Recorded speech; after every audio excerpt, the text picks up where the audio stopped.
Graça e paz, seja muito bem-vindo, seja muito bem-vinda. Você está no canal Ensino e Palestra. Meu nome é Alex Paulo e eu estou dando as boas-vindas para você que está aqui no nosso canal, você que já faz parte da nossa comunidade. Muito obrigado pela sua companhia. Toda quarta-feira nós temos aqui no canal Ensino e Palestra o nosso trabalho, o nosso vídeo, onde nós abordamos uma das lições da nossa revista Lições Bíblicas Classe Adulto, o nosso guia de estudos publicado pela Casa Publicadora das Assembleias de Deus. Você que está chegando agora, você que está conhecendo nosso trabalho, obrigado pela sua deferência. Se você gostar do conteúdo, inscreva-se no canal. Se você gostar do conteúdo, faça o seu comentário, dê o seu like, enfim, participe conosco. É um prazer muito grande ter você aqui no canal Ensino e Palestra. Aqui nós trabalhamos com a revista Lições Bíblicas, onde nós estamos estudando na classe adulto, no segundo trimestre de 2023, um tema maravilhoso e extremamente importante para nós que prezamos pela família.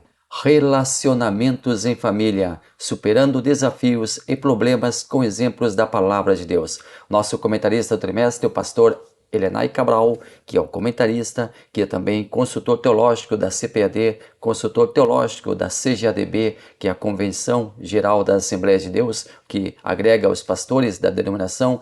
Também o pastor Elenay é um escritor muito profícuo e tem uma biblioteca, olha só, pastor Elenay Cabral tem uma biblioteca de 10.000 livros, é realmente um grande estudioso e, mais do que isso, tem a unção do Espírito Santo para trazer um tema tão importante, tão diversificado e com ênfase no seio familiar. Nós estamos trabalhando a cada lição sobre uma história bíblica, sobre personagens bíblicos, os seus problemas, as suas dificuldades e como nós podemos, através do conhecimento dos problemas, das dificuldades, da análise da problemática dessa família, evitar alguns erros, evitar alguns problemas na nossa própria família. Então, o pastor Elenay Cabral está sendo muito feliz na condução desse trimestre. E hoje nós vamos aqui abordar mais uma lição. E então, nós, a partir de agora, vamos trabalhar sobre um tema muito importante: ídolos na família. Convido você a ficar conosco, convido você a participar da nossa aula que começa agora.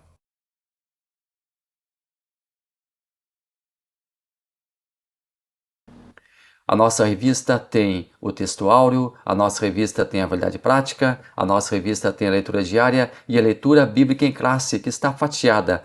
Ela está lá no primeiro livro da Bíblia, Gênesis capítulo 31, versículos 17 ao 19, depois ainda lá no capítulo 31, versículos 33 ao 35. Depois nós vamos lá para Juízes, no capítulo 17, versículo 1, e também vamos no mesmo capítulo 17 passar pelos versículos 3 e 5.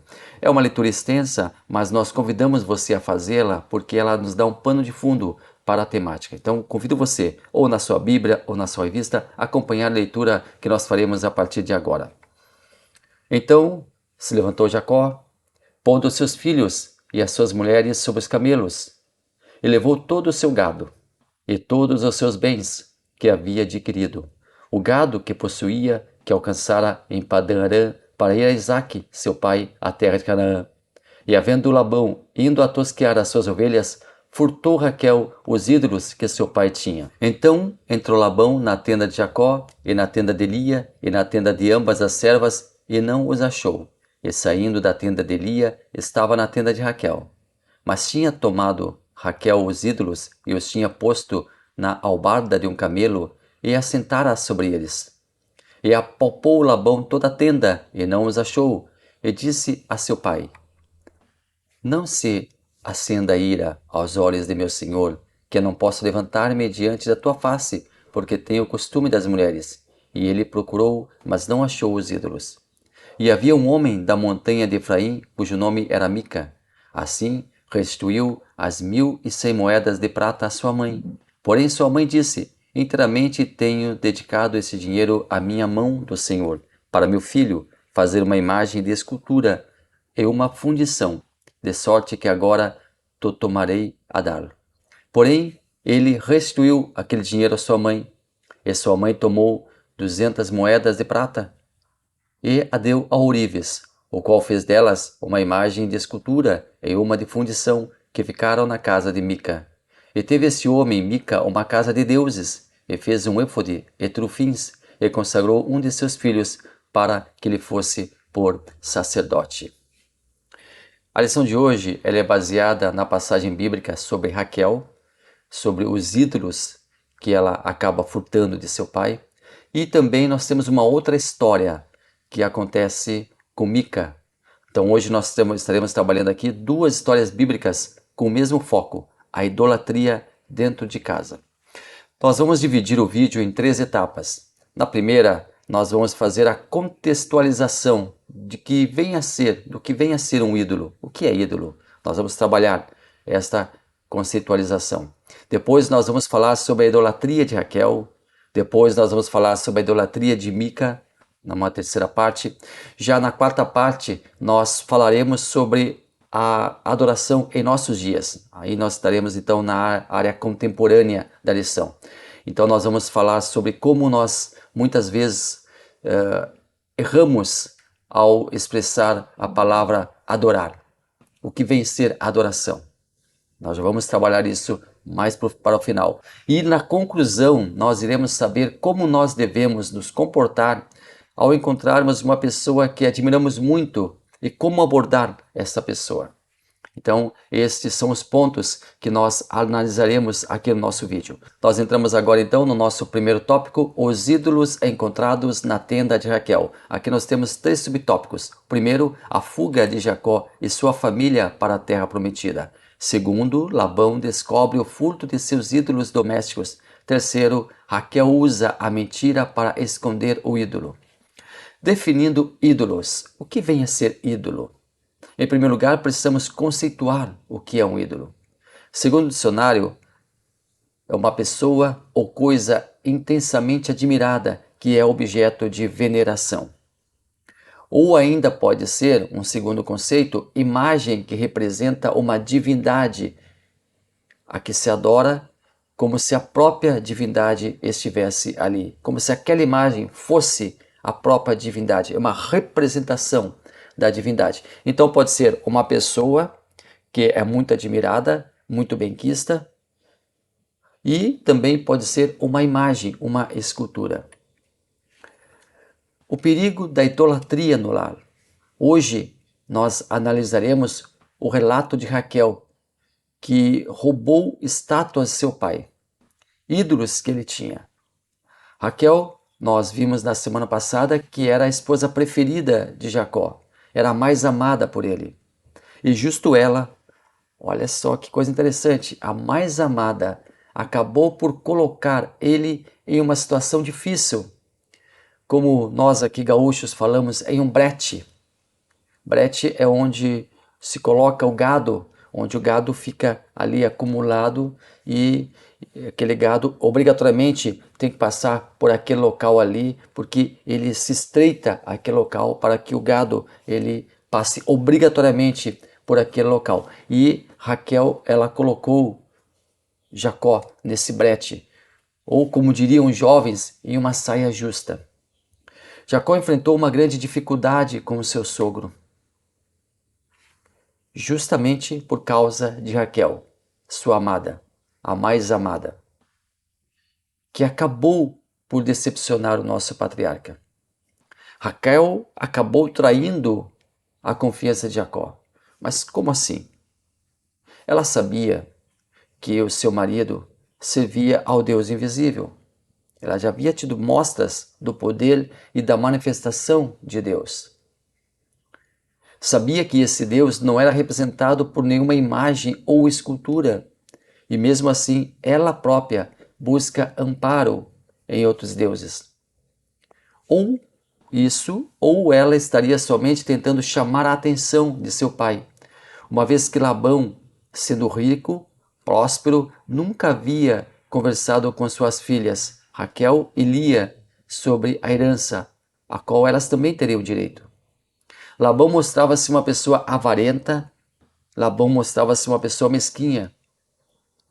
Então, Raquel teria tomado para si justamente algo que seu pai amava, que seu pai respeitava, que seu pai venerava, que seu pai adorava um de seus ídolos ou alguns de seus ídolos. Assim como a mãe de Jacó, Rebeca, traiu a confiança de seu marido Isaque, Raquel agora, a sua nora, trai a confiança de Jacó. Vejam que família problemática essa. Uma família que não difere de tantas outras famílias que nós conhecemos, onde também nós temos, infelizmente, episódios de mentira, infelizmente, episódios de traição, infelizmente, episódios de avareza, infelizmente, episódios de predileção por filhos. E sobre esses assuntos e tantos outros, nós estamos trabalhando aqui nesse trimestre, abordando essas questões para que nós não venhamos a cair também nesses flagelos. Não venhamos também cair nesses problemas que acabaram por melindrar aquelas famílias. Nós temos que ter cuidado para que nós não ousemos tentar repetir os erros que os nossos patriarcas cometeram. Você lembra que Jacó havia trabalhado 14 anos para Labão, para ele ter direito a casar com Raquel? Porque, lembremos a história, Jacó trabalhou 7 anos para casar com Raquel. Na noite de núpcias, ele acaba sendo traído pelo seu sogro e acorda ao lado de Lia. Seu sogro diz que era costume deles ali naquela cidade, naquela região, primeiro entregar a filha mais velha para casamento e somente depois a filha mais nova. Ok, Jacó trabalha mais 7 anos para ter direito a Raquel. Então, ele trabalhou 14 anos só para ter direito a ficar com Raquel. A impressão que nós temos ao lermos aqui a história de Jacó e Labão é que Labão tinha o seu genro, Jacó, como um mero funcionário. E Jacó acabou por rebelar-se contra aquela situação. Então ele resolveu literalmente levantar acampamento e ir embora, com tudo o que ele havia conquistado ali, porque Deus fez com que ele conquistasse muitas coisas, muitos bens ali junto à terra do seu sogro. Jacó aproveitou uma brecha que foi a ausência de Labão para fugir. Seu sogro estaria envolvido por alguns dias na tosquia das ovelhas, evento que também costumava ter a si associado uma grande festa. Ali os amigos se encontravam, os funcionários que trabalhavam na tosquia, enfim, todos faziam uma grande confraternização ali depois do trabalho realizado. Não se sabe se Jacó fazia ou não parte da lista de convidados. Talvez seu sogro tivesse convidado ele para estar presente e talvez Jacó tenha dado alguma desculpa para não estar ali. Talvez tenha se lembrado pelo seu sogro e ele tenha declinado do convite, porque seus planos eram outros. Então, com Labão a uma grande distância, Jacó agora poderia sair tranquilamente das terras sem enfrentar qualquer confronto. Jacó ele chama suas esposas, as irmãs Raquel e Lia, para o campo para expor a elas o plano de fuga.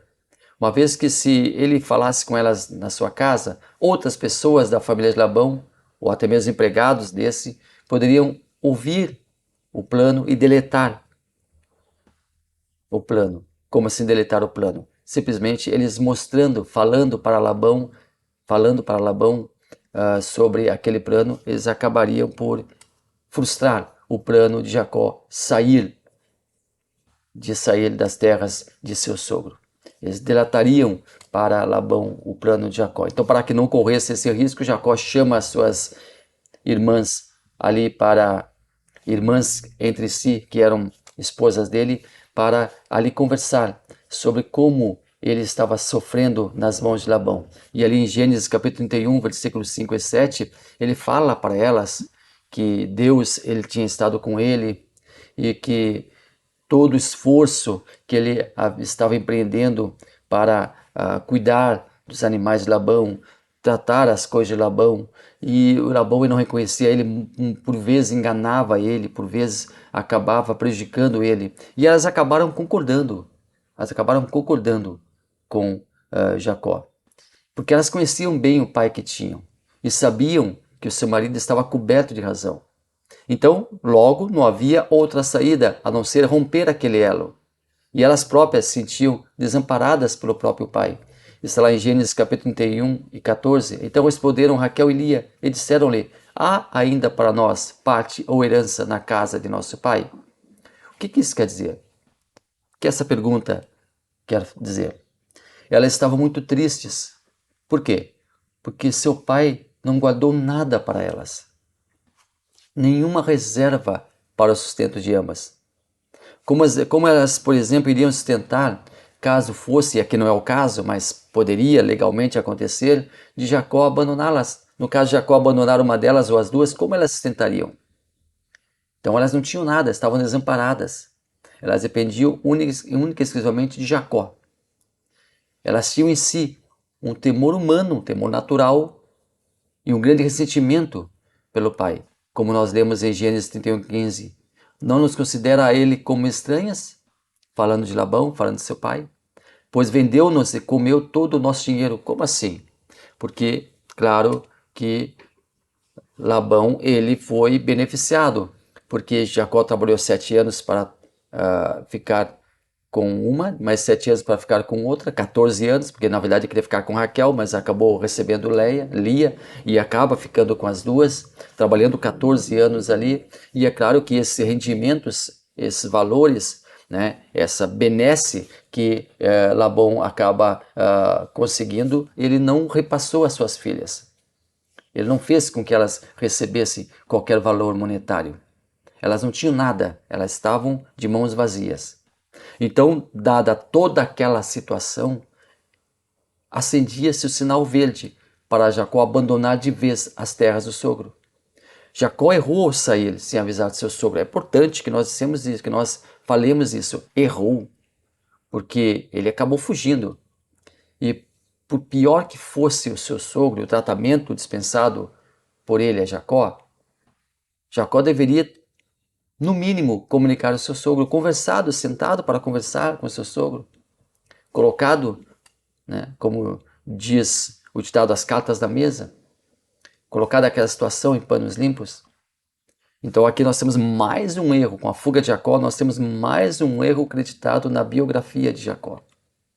Bom, ainda sobre a riqueza de Labão, é muito provável que ele tenha transferido a sua riqueza ou parte dela para os seus filhos, porque ele tinha filhos e tinha filhas. Ele não tinha somente Lia e Raquel, ele tinha outros filhos também. E esses filhos também estavam acompanhando ele no processo de tosquia. Eles estavam fora também, eles estavam fora ali das terras. Por isso que Jacó sentiu-se mais confortável também para sair dali. Então, Labão, ele teria deixado parte, já teria alinhavado parte dos valores para os seus filhos e deixando as filhas completamente desamparadas. Então aqui nós temos nesse episódio mais uma vez a predileção por filhos. Labão ele preferia os homens, filhos homens, do que as duas mulheres, as suas filhas. Elas ficaram desamparadas, enquanto que eles ficaram amparados pelo seu pai. O erro de Raquel. Antes da saída, um terrível erro acontece. Raquel comete um ato de insensatez e acabou por roubar alguns ídolos de seu pai. Mas, afinal, o que exatamente Raquel rouba de seu pai? Ela furta os chamados ídolos terafim. Terafim era uma estátua humana pequena, podendo também ser um pouco maior, e eram esses terafins frequentemente feitos de madeira. E escavações ali no Oriente Médio dão conta de várias dessas imagens encontradas. Elas eram feitas ou de madeira ou de argila e ainda poderiam ser confeccionadas através de metais preciosos. Algumas dessas representações eram de divindades masculinas, mas a maioria era de divindades femininas. E elas costumavam medir, esses terafins costumavam medir de 5 a 7 centímetros e meio de largura.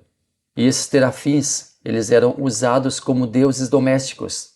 E nós encontramos eles na casa de Labão e mais adiante nós vamos falar também desses deuses também encontrados na casa de Mica. Mas aqui na casa de Labão eles estavam ali e eles não somente eram utilizados como deuses domésticos, mas também poderiam ser levados junto ao corpo como amuletos protetores. E as imagens femininas, elas costumavam mostrar a nudez e eram tidas como uma espécie de promoção da fertilidade. Interessante também nós ressaltarmos que se o dono desses ídolos tivesse filhos, eles não poderiam pertencer às filhas. Se o dono dos ídolos, como Labão, por exemplo, que tinha filhos e filhas, os ídolos poderiam passar para as mãos dos filhos, mas nunca para as mãos das filhas. As filhas não teriam direito àqueles ídolos.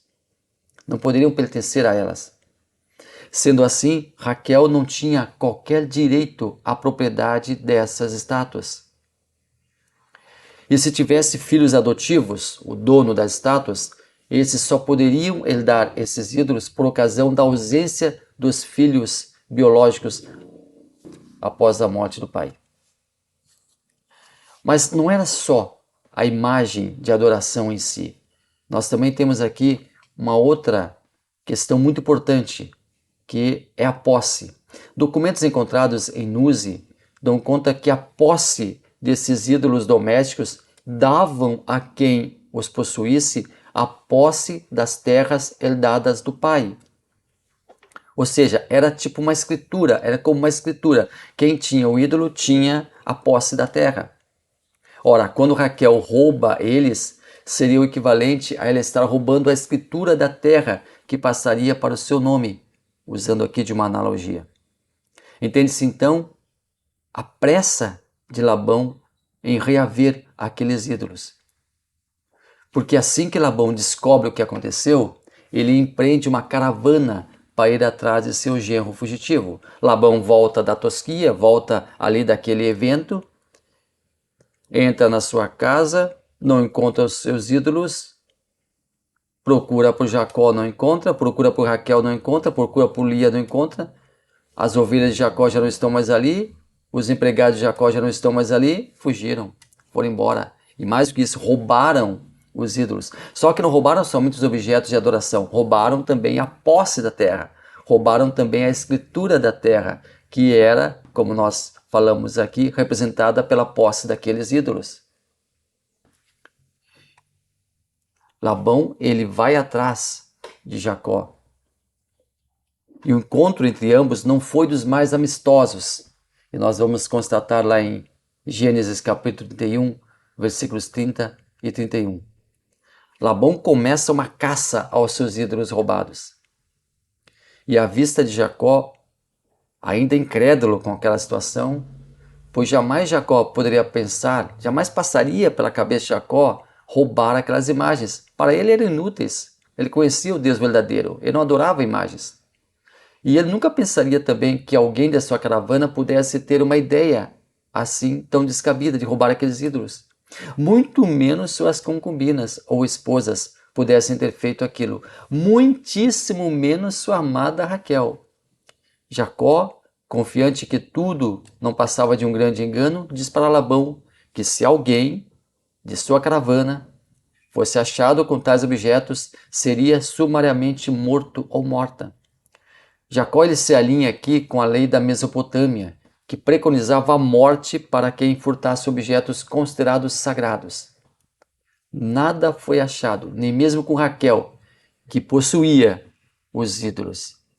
Mas está lá em Raquel falando com seu pai em Gênesis 31, 34 e 35. Mas tinha tomado Raquel os ídolos e os tinha posto na albarda de um camelo e assentara sobre eles. E apalpou Labão toda a tenda e não os achou. E ela disse a seu pai: não se acenda a ira aos olhos do meu senhor, que eu não posso levantar-me diante da tua face, porque tenho o costume das mulheres. E ele procurou, mas não achou os ídolos. Logo, Labão não conseguiu reaver os seus ídolos, porque Raquel, ela roubou, ela mentiu. Raquel, ela foi muito dissimulada aqui nesse evento. Logo, não achando nada ali, Labão então reconcilia-se com Jacó, se despede da caravana e vai embora. Assim, aqui, nesse ponto aqui, Labão ele sai da narrativa bíblica e não é mais mencionado. Alguns dizem, porque você sabe que Raquel, ela quando teve seu último filho, Benjamim, ela morreu pouco depois do parto. Alguns entendem que essa morte dela, logo depois do parto, foi porque Jacó teria amaldiçoado aquela pessoa que fosse a portadora dos ídolos, que essa pessoa morreria. Mas isso não é cabível. Nós não podemos endossar essa versão. Até porque Benjamim foi abençoado, tanto é que Benjamim, ele vem a ser a tribo do primeiro rei de Israel, Saul. E Benjamim também vem a ser a tribo do maior apóstolo de todos, embora se considerasse o menor, que é o apóstolo Paulo. Então, logo, Benjamim foi um povo abençoado. Logo, não houve essa maldição sobre Raquel, como muitos postulam. Infelizmente, ela morre logo depois do parto, mas coisas da vida, e Jacó, ele planteia a morte da sua esposa. No tópico 2, nós temos um santuário de Deus na casa de Mica. 1. A idolatria e o caráter antiético de Mica. 2. A abominação de Mica. 3. Mica tinha uma casa de deuses. Nós temos nas páginas do Antigo Testamento um outro péssimo exemplo de uma pessoa idólatra, Mica. Esse personagem é quase um desconhecido, pouco se fala sobre ele, mas seu péssimo exemplo nos faz refletir sobre esse mal que é a idolatria no lar. Mas quem era Mica? Na Bíblia nós temos o Micaías, que era profeta, não é esse. Nós estamos retratando aqui um outro Mica, que não teve uma boa índole, era um salafrário. Mica era um efraimita, ou seja, um descendente de Efraim. Era da tribo de Efraim. E sua história está relatada no livro de Juízes. Mica, ele acaba por roubar 13 quilos de prata, uma grande quantia em dinheiro se convertida. 13 quilos de prata ele acaba roubando da sua mãe. Para você ter uma ideia desse valor, a conversão monetária no dia 18 de abril de 2023, uma grama de prata custava R$ 13,96. Sabemos que 1 quilo de prata tem 1.000 gramas. Logo, 13 quilos tem 13 mil gramas. Multiplicando 13 mil por R$ 13,96, nós teríamos hoje em reais o valor de R$ 51.480. R$ 51.480 foi o valor que Mica acabou roubando da sua mãe. Esse foi o valor do desfalque que Mica aplicou em sua mãe. Porém, tendo pesado a sua consciência, ele resolveu devolver a prata à mãe. A mãe de Mica, e aqui tem algo muito interessante, deveria ter chamado a atenção do seu filho. Deveria ter repreendido severamente o seu filho porque ele fez algo recriminável. Mas ao invés disso, pasmem, ao invés de repreender o filho, ela resolve presentear ele, dando a ele 2,4 kg daquele metal para um ourives. E esse, está lá em Juízes capítulo 17, versículo 4, fez delas uma imagem de escultura e uma fundição que ficaram na casa de Mica. Aqui nessa passagem nós temos um acontecimento que se repete em muitos ambientes. Mães que acabam não corrigindo os erros de seus filhos e ao invés de exigirem deles uma reparação pelo erro, não só não o fazem, como acabam premiando o erro. A mãe de Mica não era diferente, infelizmente, de muitas mães que ainda hoje conhecemos. O problema que poderia ter sido estancado acaba crescendo e tomando proporções maiores. Agora Mica coloca o seu presente, o seu ídolo, em um altar e nomeia seu próprio filho para ser sacerdote daquela imagem. Quanta pobreza espiritual! Logo depois, ele substitui o seu filho e coloca um jovem levita para exercer aquela função de sacerdote daquelas imagens. Note, um levita, um homem da tribo sacerdotal de Levi, que era responsável pelo culto ao único e verdadeiro Deus. Relata a história que tempos depois a tribo de Dan estava se movendo em direção ao norte, procurando um lar para si. Ao passarem nas proximidades da casa de Mica, o levita lhes predisse um oráculo, prometendo que eles seriam bem-sucedidos. Os danitas seguiram seu curso e acabaram por massacrar os pacíficos moradores da cidade de Laís, saquear as suas terras, ou seja, eles foram realmente bem-sucedidos. Perversos, mas bem-sucedidos. Então eles retornam à casa de Mica e capturam um levita e levam o manto sacerdotal, levam os ídolos da família, levam a imagem esculpida, tudo para Dan. E lá em Dan tem uma grande idolatria que contagiou aquela tribo. Note aqui que na primeira história que nós trabalhamos no vídeo de hoje, nós falamos sobre a Raquel que rouba o seu pai. E na segunda história, Mica rouba sua mãe. Chegamos agora ao nosso terceiro tópico, a idolatria dentro dos lares. Nós agora vamos analisar a contemporaneidade do assunto tratado na lição. Primeiro subtópico, os ídolos domésticos dos tempos atuais. Segundo, identificando os ídolos modernos dentro dos lares. Terceiro, precisamos reagir contra os inimigos da família. Eu adoro. Você já deve ter ouvido as seguintes expressões: eu adoro Ciclano, eu adoro Beltrano, eu adoro meu pai, eu adoro a minha mãe, eu adoro o meu cachorro, eu adoro a minha casa, eu adoro o meu carro. Adorar é reverenciar. Adorar é prestar culto. Adorar é colocar-se em estado de submissão ao objeto de culto, ao objeto adorado. Adorar é colocar o objeto de adoração superior a você. Se você adora o objeto do seu culto, ele é superior a você. O objeto do culto é superior a quem o adora. Se você adora, por exemplo, ao seu marido, ele é superior a você. Se você adora, por exemplo, a sua esposa, ela é superior a você. O objeto de adoração domina o adorador. Se você adora o seu carro, ele domina você. E nós só devemos adorar a Deus. Jesus falou sobre a adoração e foi explícito ao repreender Satanás no processo da tentação no deserto e afirmou categoricamente que somente o Senhor deveria ser objeto de adoração. Nós lemos isso lá em Mateus, capítulo 4, versículo 10.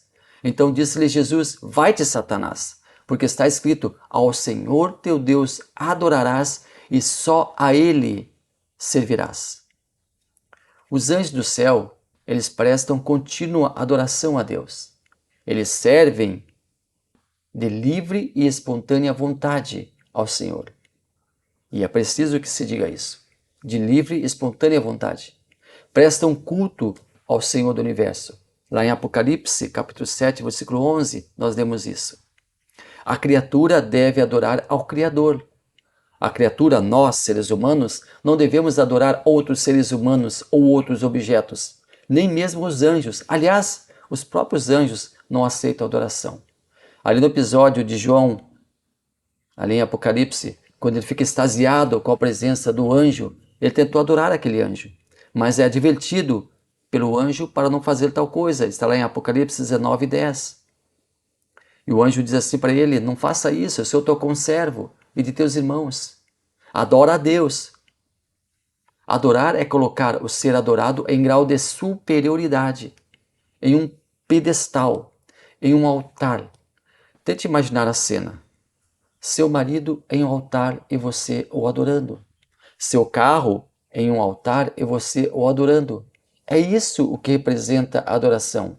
É isso que representa adorar tais coisas ou tais pessoas. É claro que nós falamos eu adoro por um modo de falar, um modo errôneo de falar, muitas vezes sem perceber. muitas vezes de forma inconsciente, mas nós temos que nos policiar para não usarmos essa expressão. Eu adoro tal pessoa ou adoro tal coisa. Isso acabou sendo um chavão que é repetido sem a pessoa perceber. Fala-se sem se dar conta do peso de tal afirmação. Logo, nós devemos então, de novo, nos policiar. Porque nós devemos substituir a palavra adoro por gosto, por quero bem, por amo, por tenho carinho, dependendo da situação e circunstância. Ao invés de dizer eu adoro minha esposa, não, eu amo minha esposa. Ao invés de dizer eu adoro meus filhos, não, eu amo os meus filhos. Ao invés de dizer eu adoro meu carro, não, eu gosto do meu carro. Enfim, por aí vai. A lição de hoje, ela nos convida a refletir sobre os ídolos que estão no seio familiar. E quais são esses ídolos? Pode ser um cônjuge, pode ser um filho. E eu conheci um querido amigo que vivia repetindo a exaustão: eu adoro a minha mulher. Não sei o que faria se um dia ela me deixar. Nem quero pensar nisso. Não sei o que realmente faria se isso acontecesse. E eu era jovem quando ele me disse isso. E esse desabafo me deixou extremamente preocupado. Como assim? Pensando comigo. Ele está colocando a sua esposa acima de si e o que pior, ele está colocando ela no lugar que pertenceria exclusivamente a Deus. E eu mesmo jovem, mesmo até a idade, já tinha essa percepção. Aquele amor por ele em relação à sua esposa já beirava o irracional. Colocava nele uma venda que o impedia de ver os defeitos de sua esposa. Via somente as qualidades. E nós sabemos que somos humanos, temos falhas, temos erros, temos dificuldades, como também temos qualidades, temos acertos. Enfim, nós somos humanos. Eu não vi mais aquele irmão. Nós nos afastamos quando ele mudou-se para outra cidade. Também não soube mais de sua esposa. E eu espero de todo o coração que estejam bem, que estejam juntos, que estejam unidos. Mas não posso deixar de pensar. E se ela, por algum motivo, o deixasse? Se ela fosse embora, o que seria dele? Como ele venceria a sua dependência dela? Eu devo amar, por exemplo, os meus pais, mas sei que ambos são humanos e, portanto, sujeitos a erros. Eu gosto do meu chefe, admiro ele, porém sei que, sendo ele homem, como eu, também pode errar, cometer uma falha em suas funções, me decepcionar, me deixar chateado, como também eu posso, mesmo sem querer, deixar algum colega entristecido comigo por alguma razão. Nós somos todos humanos. Quais ídolos nós temos dentro da nossa casa? Nós evangélicos não adoramos imagem, porém nós respeitamos quem faça isso. Temos todo o respeito pelos nossos irmãos católicos que, por exemplo, fazem adoração a imagens. Aqui no nosso canal nós temos dentre os nossos inscritos irmãos católicos sinceros que adoram imagens, e a todos aqui vai o nosso respeito e a nossa cordialidade. Porém a Bíblia é enfática em contrariar a adoração de imagens, visto que o próprio Deus falou lá em Êxodo capítulo 20, versículo 4 e 5, não farás para ti imagem de escultura, nem alguma semelhança que há em cima nos céus, nem embaixo da terra, nem nas águas debaixo da terra. Não te curvarás a elas, nem as servirás, porque eu, o Senhor teu Deus, sou Deus zeloso, que vista a iniquidade dos pais nos filhos até a terceira e quarta geração daqueles que me odeiam. Talvez o ídolo na família seja um filho. Talvez não seja uma escultura, uma imagem, mas seja um filho. Talvez a preferência por um dos filhos seja esse ídolo.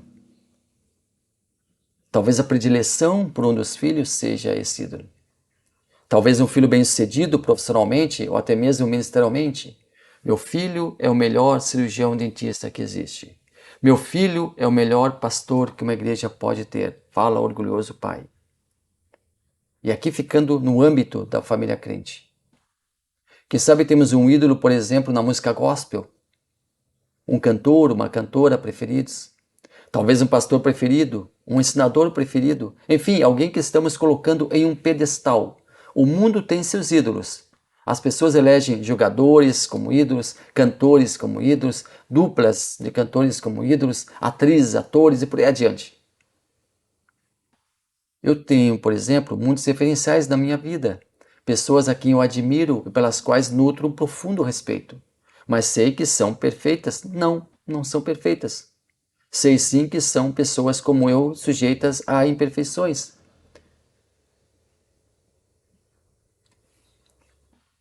Então, eu tenho que ter todo o cuidado, porque eu posso admirar alguém, mas saber que essa pessoa também tem as suas dificuldades humanas.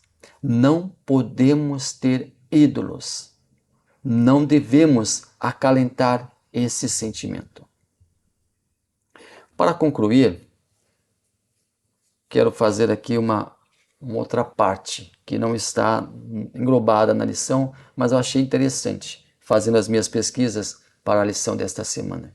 O manual de comportamento ao encontrar alguém que admiramos muito. Por exemplo, quando alguém encontra um jogador de futebol que gosta muito, um cantor que gosta muito, uma atriz que gosta muito, o que fazer? Como se posicionar diante dessa pessoa? Como não invadir o território dessa pessoa? Segundo o historiador Leandro Carnal, faz parte da nossa cultura o tentar nos aproximarmos de pessoas às quais admiramos. Quando encontramos alguém que admiramos, queremos fazer uma selfie, tirar uma foto, pedir um autógrafo, algo para materializar um momento tão sublime. Quando estamos cara a cara com quem nos identificamos, nós temos por referência e até então muito distante de nós. Agora aquela pessoa está ali frente a frente. E nós queremos consolidar esse momento como uma lembrança, a qual guardaremos com muito carinho e mostraremos a amigos, conhecidos, sempre com muito orgulho. Tipo, eu consegui, eu me aproximei, eu conversei, eu registrei. E o historiador Leandro Carnal, ele dá algumas dicas para esse momento do encontro com nós, réis mortais, com aquelas pessoas às quais admiramos. Faça uma aproximação a mais respeitosa possível. Tente demonstrar que você gostaria, mas entende que ali está uma outra pessoa, que talvez não esteja no seu melhor dia e nem com tempo para aquilo. Faça disso um registro de uma homenagem de uma pessoa que você gosta, não um exercício de eu quero para mim e ignoro a vontade do outro. Ao pedir um autógrafo, ao fazer uma foto, tente no máximo possível fazer desse encontro um contato que seja afetivo, um contato que seja de homenagem, um contato que seja enriquecedor para os dois lados. E tente entender que é uma pessoa com o seu tempo, com a sua realidade familiar. Também é uma pessoa que tem a sua própria consciência e que a minha vontade de estar ao lado daquela pessoa talvez não encontre a vontade daquela pessoa em estar ao meu lado. Esses são alguns conselhos de Leandro Carnal para esse encontro. Muito obrigado a você por estar até aqui conosco, muito obrigado pela sua companhia. Espero que você tenha gostado do vídeo, espero que tenha sido abençoador para você. Compartilhe ele, inscreva-se no nosso canal, compartilhe os nossos trabalhos, compartilhe os nossos vídeos. Esteja conosco aqui para aprendermos juntos sobre a palavra de Deus e entendermos melhor como poderemos ter uma família mais frutífera e mais consolidada. Deus abençoe maravilhosamente a sua vida.